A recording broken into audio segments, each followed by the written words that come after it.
আমার নবী আপনাকে আমাকে এই জিতাশ্বরী এলাকার মানুষদেরকে ডাক দিয়া বললেন, মানুষ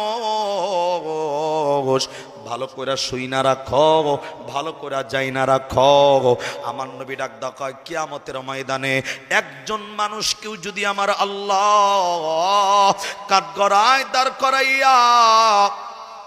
এ বন্ধু কাঠগড়া তো ওই কাঠগড়া যেমনে দুনিয়ার জমিনে যেমনে অপরাধী অপরাধ করলে কাঠগড়ায় দাঁড় করায়া বলে, যাহা বলিব সত্য বলিব, সত্য বই মিথ্যা বলবো না, ঠিক এমনি আমার আল্লাহ রব্বুল আলামিন কিয়ামতের ময়দানে আপনাকে আমাকে যে কাঠগড়ায় দাঁড় করায় হিসাব নেবে। আমার নবী এটার ব্যাপারে স্পষ্ট একটা কথা জানায়া দিয়া এই জিতাশ্বরী এলাকার মানুষদেরকে ডাক দেখায়, জিতাশ্বরী এলাকার মানুষ ভালো কইরা যাই না রাইখো,